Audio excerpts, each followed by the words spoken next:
Contractor hasn't done anything. Very disappointing. So all this taping and floating, sheet rock needs to go up. Kid across the street got almost all of the fluff off of the ceilings, all that old muslin and wallpaper.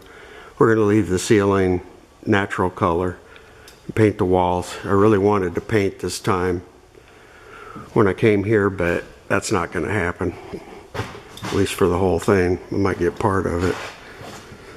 Floors I'll probably sand down. Still thinking about a room right over here, make a third room. Sometimes you wonder what you got yourself into. There's just so much work to do.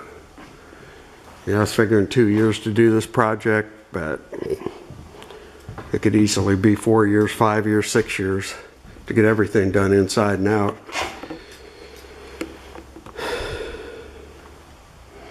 So there's the second bathroom. None of the plumbing's in yet, except the old plumbing for the bathroom. You know, the first bathroom, the way the church originally had it. I guess this was the pastor's office.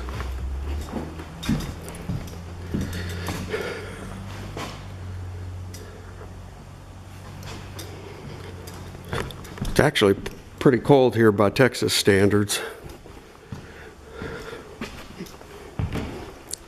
This flooring, I gotta nail it down. Baptismal was under here, cinder blocks, one faucet. It was about 4 feet deep and about, I don't know, 6 feet long. But that made for some cold baptisms.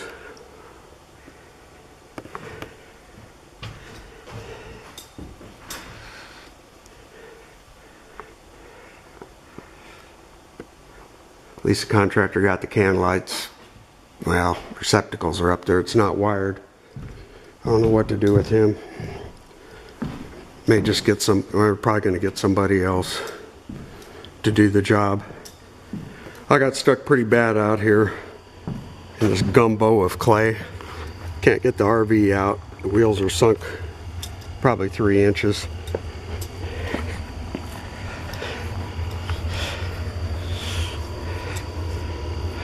Outside, this is vinyl siding from the early 70s. That all needs to come off, and probably, you know, this original stuff, I don't know, it's just too much work to restore it, and I'd have to remanufacture some of it. So I'm probably going to put hardy plank clapboarding on here. I think it's called cedar mill, but that's in the future. So we got skirting out here. This area over here is low. Gonna have to have some fill put in, because when it rains hard, this turns into a little pond. So up there, those were the exhaust fans, there and down there. So if I took out that vinyl, there'd just be big holes. There was an air conditioner there.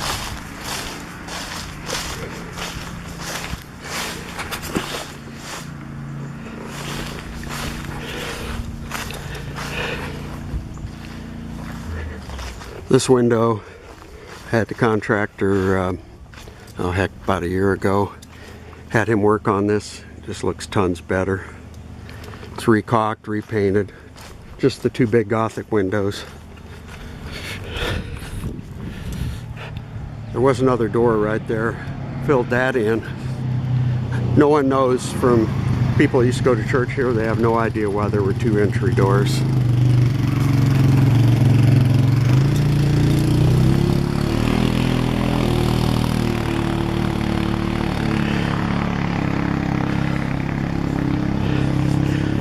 I've recut molding to remake these pillars. The problem that I have is, like, these steps over here are in just terrible shape. Terrible, terrible. And these pillars just go to the top of this concrete. They don't go all the way to the ground. So that presents a problem if I was to replace these steps. So I don't know whether to resurface this thing, which is probably the wise way to go, or redo the entire thing, I'd have to brace all of this up. Now for how I got out of this sticky mess. Sean found a YouTube video where a guy strapped on 2x4s. I used some web strapping. I got four-wheel drive, I put it on all four wheels, and it got me out. I am grateful. Tow truck would not come. Well, as you can see, this property is not big. That's an alley just where that tree is, where those bushes are, little bushes. And this culvert here probably needs to be replaced. It's getting stopped up, and then to access back here, if I was to put a garage or a carport or something back here, I would need to put another culvert in here and fill that in to be able to drive up in here. Neighbors and I have not been getting along about how to access the property, and they seem to feel like they've got squatters' rights to stuff at the tree line over. But the alley is 10 feet. That's it. Anyway, that's about it.